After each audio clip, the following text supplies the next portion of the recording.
جس میں خوبی ہو اور کوئی کمی نہ ہو.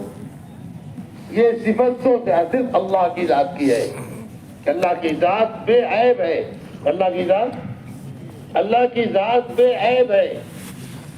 اور ہم انسانوں کے اندر عیوب بھی ہیں، خوبیاں بھی ہیں. لہذا اگر انسانوں کے درمیان کی خوبیاں ہم تلاش کریں گے تو ہر انسان میں ان کو خوبی مل جائے گی، اور اگر عیوب تلاش کریں گے تو عیوب مل جائیں گے. حکم کیا ہے کہ ہم لوگوں کے درمیان، لوگوں کی زندگیوں میں خوبیاں تلاش کریں، عیوب نہ تلاش کریں. کیونکہ عیوب تلاش کریں گے تو ان کی تحقیر دل میں آئے گی، اور کسی مومن کی تحقیر کا دل میں آنا اپنے لیے بڑی خیر کی محرومی کا ذریعہ بن جائے گا. نبی کریم صلی اللہ علیہ وسلم حج کے موقع پر میدان عرفات سے نکلنے میں تاخیر اس لیے ہو رہی ہے کہ آپ کے خادم خاص حضرت اسامہ بن زید رضی اللہ عنہ کسی کام میں ابھی مشغول تھے، فارغ نہیں ہوئے تھے. صحابہ باہر کھڑے ہوئے ہیں اور حضور چلنے میں تاخیر کر رہے ہیں. جب حضرت اسامہ آئے آپ نے فرمایا بھائی چلو. تو بعض لوگوں کے دل میں بات آئی، اس کالے کلوٹے لڑکے کی وجہ سے ہمیں اتنی دیر تک تاخیر کرایا گیا. حضرت اسامہ رنگ کے کالے تھے، چہرے پر چیچک کے داغ تھے، لیکن حضور اکرم صلی اللہ علیہ وسلم کے محبوب صحابی میں سے تھے. ان کی وجہ سے اللہ کے نبی نے تاخیر کیا. تو چند لوگوں کے دل میں بات آئی کہ اس کالے کلوٹے کی وجہ سے ہمیں کھڑا رکھا گیا اور چلنے میں تاخیر کی گئی. ان کا یہ جملہ اللہ کو پسند نہیں آیا. جب نبی کریم صلی اللہ علیہ وسلم نے اس دنیا سے پردہ فرمایا تو ایک بڑا فتنہ وجود کے اندر آیا تھا. اس فتنے میں اول نمبر پر مرتد ہونے والے وہی لوگ تھے جنہوں نے یہ جملہ کہا تھا. سمجھ آئی بات میرے بھائیوں؟ اس لیے اگر مسلمانوں میں عیوب تلاش کرو گے، انسانوں میں عیوب تلاش کرو گے تو آپ کو عیب بھی مل جائے گا، اور اگر خوبیاں تلاش کرو گے تو خوبیاں بھی ملے گی. لہذا کیا بنو؟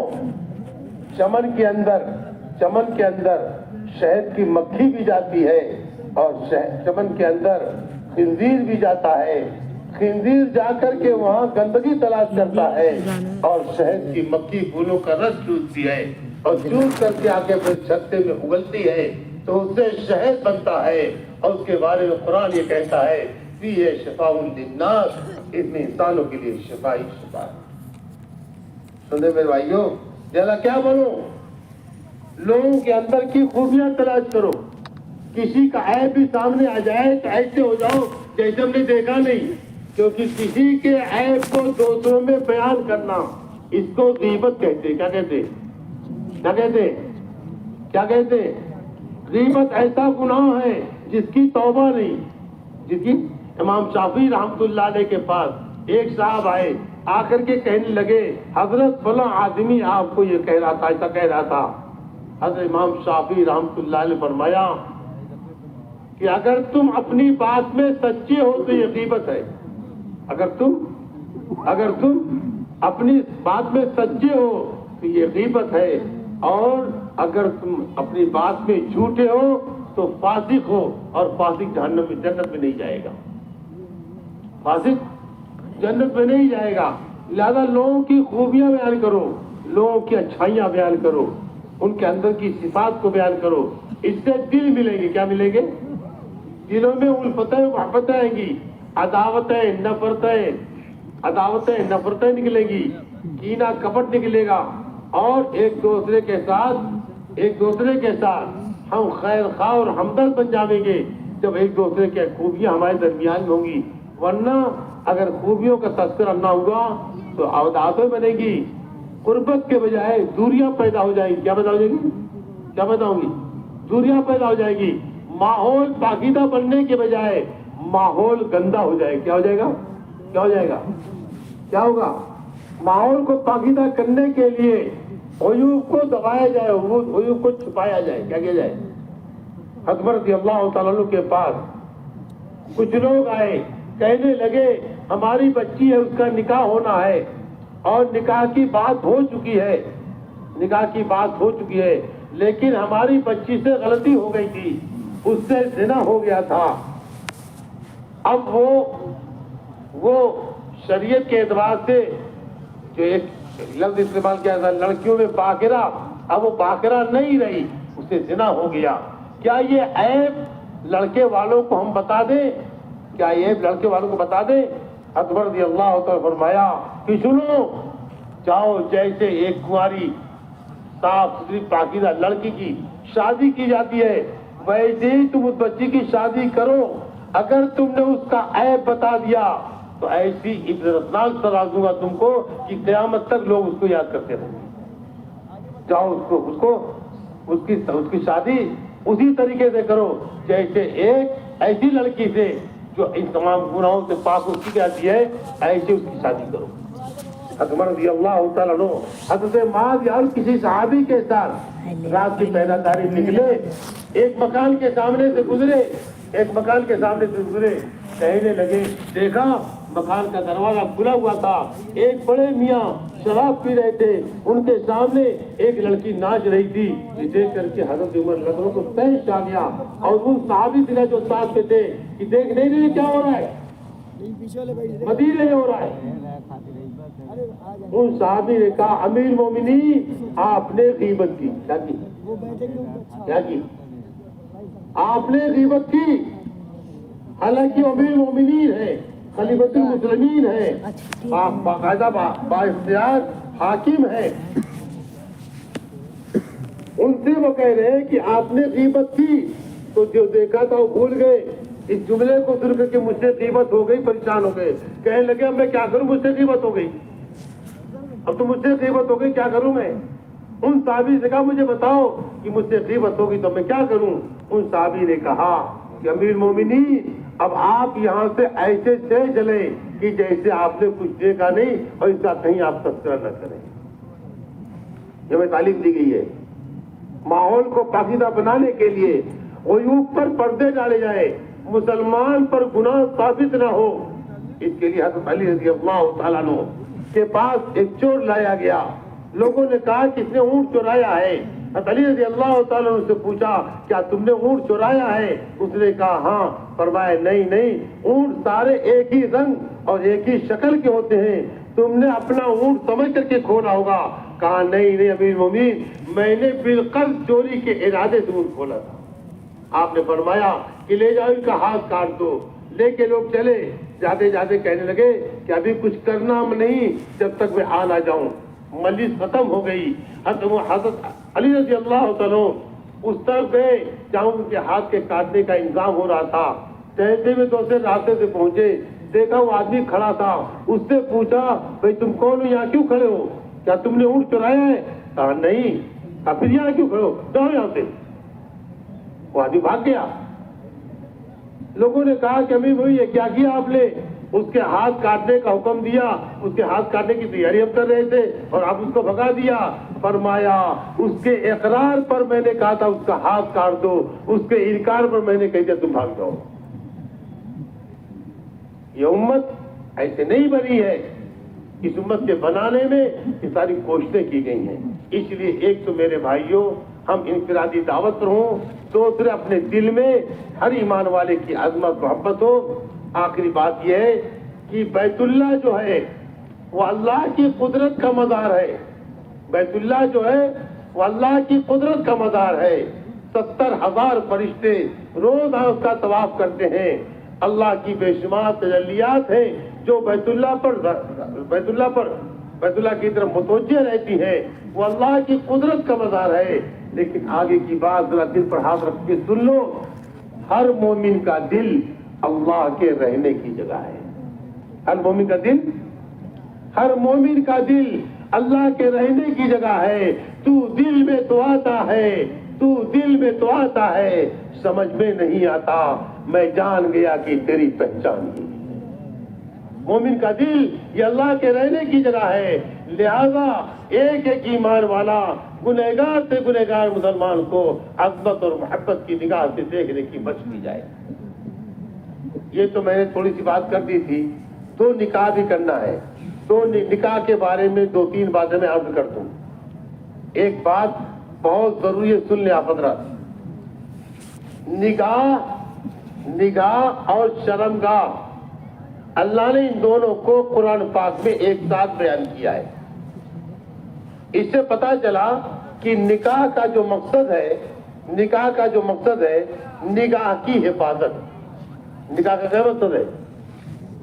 کیونکہ نگاہ شیطان کے تیروں میں سے ایک تیر ہے، اور شیطان انسان کے بدن میں ایسا ہی دوڑتا ہے جیسے انسان کے بدن کی رگوں میں خون دوڑتا ہے. لہذا شیطان کی چالوں سے، اس کے مکر و فریب سے، اس کے فتنوں سے بچنے کے لیے اپنے نگاہ کی حفاظت کرو. اپنے نگاہ کی حفاظت کرو. تو نگاہ کی حفاظت کے لیے سب سے مؤثر عمل کیا ہے؟ نکاح کرو. کیا کرو؟ نکاح کائے کے لیے کرا جاتا ہے؟ نکاح کا مقصد ہے اپنے نگاہ کی حفاظت. اپنے نگاہ کی حفاظت. یا اس سے آگے بڑھ کے میں یہ کہہ دوں، نکاح کا مقصد ہے اپنے آپ کو معصیت اور گناہ سے بچانا. کیونکہ معصیت اور گناہ سے بچانے کے لیے اپنے آپ کو، اس میں سب سے بڑا دخل جو بنتا ہے وہ نگاہ کا بنتا ہے. کس کا بنتا ہے؟ کیا بنتا ہے؟ نگاہ کا بنتا ہے. اس لیے نکاح کے ذریعے سے اپنے نگاہ کی حفاظت مقصود ہے تاکہ آدمی معصیت اور گناہ سے بچے. اب آپ یہ کہو گے کہ بہت سے لوگ نکاح کرنے کے بعد بھی بدنگاہی کرتے ہیں. اگر نکاح کا مقصد یہ ہے تو بدنگاہی تو رک جاوے نکاح کے بعد. یاد رکھو میرے بھائیوں، اگر نکاح کے اندر اللہ کے احکامات توڑے جائیں گے، نبی کا طریقہ چھوڑا جائے گا، یہ نکاح بگڑا نکاح کہا جائے گا. بگڑے نکاح سے نگاہ کی حفاظت نہیں ہوگی. جیسے بگڑی نماز سے آدمی بے فوج باتوں سے نہیں رکتا، ایسے بگڑے نکاح سے بھی آدمی معصیت گناہ سے نہیں بچ پائے گا. اس لیے اپنے نکاح کو پاکیزہ بناؤ اور اپنے نکاح کو دین بناؤ. کیا بناؤ؟ اپنے نکاح کو دین بناؤ. لہذا یہ بات جانی جائے کہ نکاح کا درجہ کیا ہے، نکاح کی حیثیت کیا ہے. نکاح کے بعد لڑکے اور لڑکیوں کے اوپر ذمہ داریاں کیا آتی ہیں.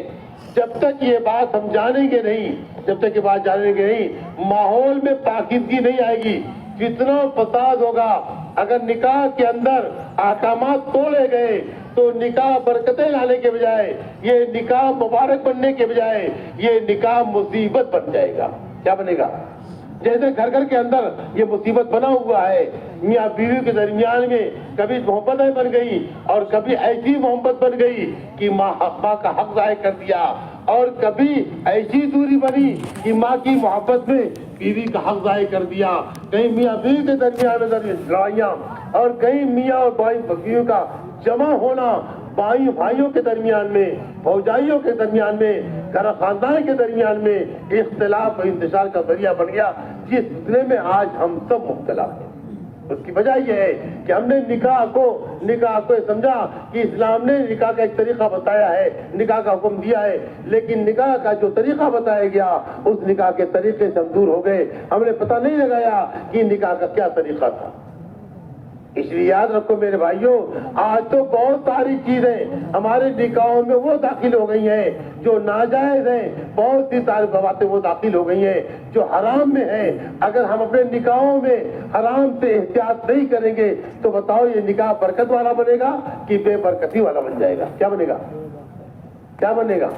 اس لیے میرے بھائیوں، اپنے نکاح کو دین بنایا جائے. کیا بنایا جائے؟ نکاح کو دین بنایا جائے. جیسے مثال کے طور پر نبی کریم صلی اللہ علیہ وسلم اپنے گھر کے اندر ہیں، جبریل امین آئے، آپ نے فرمایا اندر آ جاؤ. کہنے لگے میں نہیں آ سکتا، کیونکہ آپ کے مکان کے دروازے پر جو پردہ لٹکا ہوا ہے اس پر گھوڑے کی تصویر ہے، اس تصویر کے ہوتے ہوئے میں آپ کے گھر میں نہیں آ سکتا. آپ نے جلدی سے پردہ اتروایا، کہا اب آ جاؤ. کہنے لگے اب بھی نہیں آ سکتا، کیونکہ آپ کی چارپائی کے نیچے کتے کا بچہ پلا بیٹھا ہوا ہے. اب میرے بھائیوں، اس حدیث کو سامنے رکھ کر کے کہ جبریل امین جیسا فرشتہ نبی کے گھر میں نہیں آ رہا ہے، اس لیے نہیں آ رہا ہے کہ نبی کے گھر کے دروازے کے پر جو پردہ پڑا ہوا ہے اس پر گھوڑے کی تصویر ہے. اب یہ بتاؤ میرے بھائیوں، وہ نکاح جن میں چکا چک پتہ نہیں کیا کیا کرتے ہیں آپ لوگ، ہوتا کہ نہیں ہوتا؟ پتہ نہیں کیا کیا ہو رہا ہے، کتنی خرافات ہو رہی ہے. کہاں کہیں نکاح میں مرد اور عورت سب ایک ساتھ جمع ہو رہے ہیں، ایک ساتھ کھانا پینا، پتہ نہیں کیا کیا تمہارے بدتمیزی ہو رہی ہے. بتاؤ یہ نکاح کے لیے برکت اتروانے کا عمل ہے یا نکاح کے لیے مصیبت اتروانے کا عمل ہے؟ کہاں امت؟ ہمیں کیا بتایا گیا تھا اور ہم کہاں پہنچ گئے؟ اپنے نکاحوں کے اندر بھی ہم نے غیروں کے طریقوں کو اپنا لیا. اور یاد رکھو، من تشبہ بقوم فہو منہم، جو جس قوم کی مشابہت اختیار کرے گا قیامت کے میدان میں اسی طرح کھڑا کر جائے گا. اور ایک بات یہ بھی یاد رکھ لو کہ میرے بھائیوں، اگر ہم نے اپنے نبی کی اتباع نہ کی اور اپنے نبی کے طریقے کو نہ اپنایا، اپنے نبی کی سنتوں کو نہ اپنی زندگی کا حصہ نہ بنایا، تو یاد رکھو میرے بھائیوں، یاد رکھو، قبر میں جاتے ہی تین سوال ہوں گے. من ربک، ما دینک، وما تقول لہذا الرجل الذی بعث فیکم. یہ تین سوال ہوں گے، رب کے بارے میں، دین کے بارے میں، نبی کے بارے میں.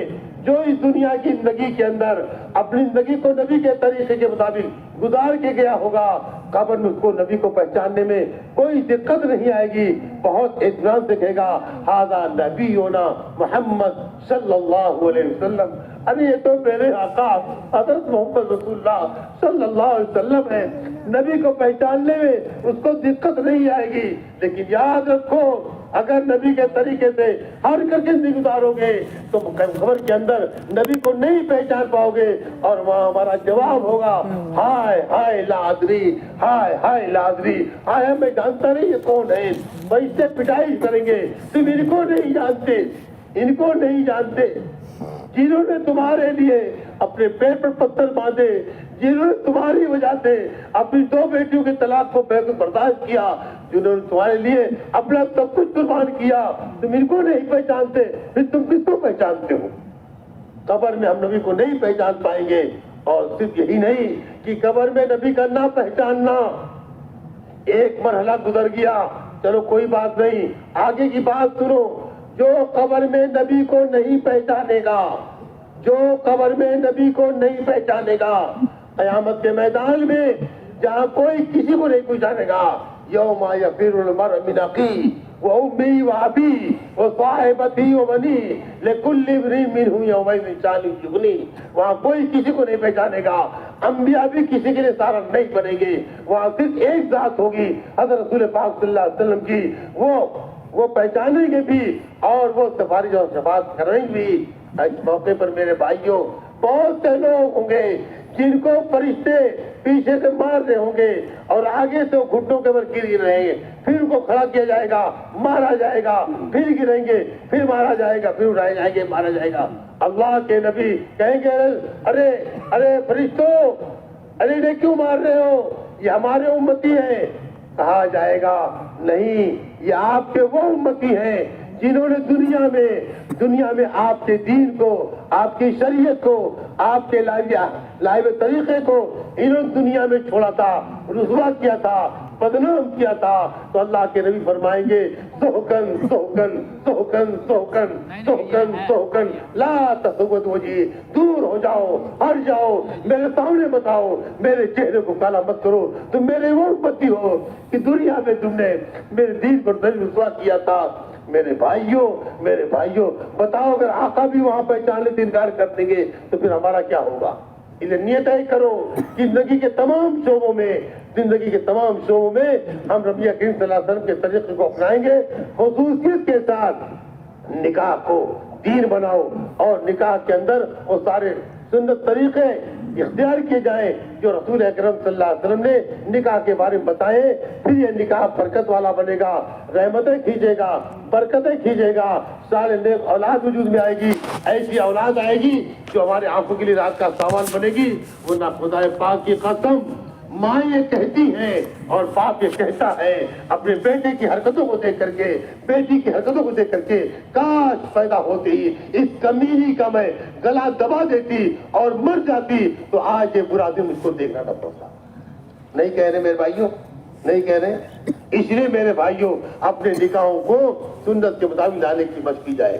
زیادہ وقت ہو گیا اس لیے میں نکاح کے بعد دعا کرا دیتا ہوں. کہاں ہے بھائی نکاح والے کہاں؟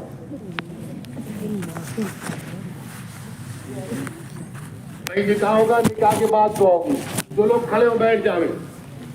الحمدللہ نحمدہ ونستعینہ ونستغفرہ ونؤمن بہ ونتوکل علیہ ونعوذ باللہ من شرور انفسنا ومن سیئات اعمالنا من یهده اللہ فلا مضل له ومن یضلل فلا هادی له ونشهد ان لا الہ الا اللہ وحدہ لا شریک له ونشهد ان سیدنا مولانا محمدا عبده ورسوله ارسله بالحق بشیرا ونذیرا بین یدی الساعة من يغفر الله الذنوب فقد رشد ومن يعص ما فإنه لا يضر إلا نفسه ولا يضر الله شيئا. أعوذ بالله من الشيطان الرجيم. بسم الله الرحمن الرحيم. يا أيها الناس اتقوا ربكم الذي خلقكم من نفس واحدة وخلق منها زوجها وبث منهما رجالا كثيرا ونساء واتقوا الله الذي تساءلون به والأرحام إن الله كان عليكم رقيبا.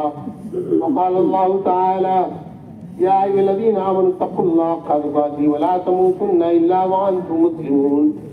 وقال الله تعالى يا أيها الذين آمنوا اتقوا الله وقولوا قولا سديدا يغفر لكم أعمالكم ويغفر لكم ذنوبكم ومن يطع الله ورسوله فقد فاز فوزا عظيما. قال النبي صلى الله عليه وسلم أعظم النكاح بركة أيسر مؤونة أو كما قال عليه الصلاة والسلام.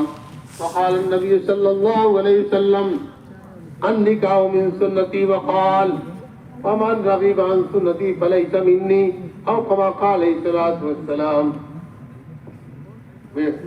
محمد ایوب کون ہے؟ کھڑ جاؤ. آپ بھی افتخار کون ہے؟ آپ ہے. کیا نام بچی کا ہے؟ یہی ہے جسے صاحب نے سوچا ہے. جناب محترم حافظ افتخار احمد صاحب کی صاحبزادی شکیبہ خاتون کو 10,000 روپیہ مہر میں آپ کے نکاح میں دیا. آپ نے ان کو اپنے نکاح میں قبول کیا؟ میں نے ان کو اپنے نکاح میں قبول کیا. میں نے ان کو اپنے نکاح میں قبول کیا. بارک اللہ لکم. تو شفیق احمد کون ہے؟ ارشاد احمد.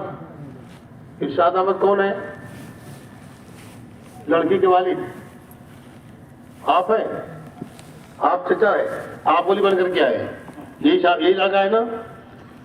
جناب ارشاد احمد صاحب کی صاحبزادی شائستہ انجم کو 10,000 روپیہ مہر میں آپ کے نکاح میں دیا. آپ نے ان کو اپنے نکاح میں قبول کیا؟ ہاں میں نے قبول کیا. میں نے اپنے نکاح میں قبول کیا. میں نے اپنے نکاح میں قبول کیا. بارک اللہ. بھائی ضروری اعلان سن لیں.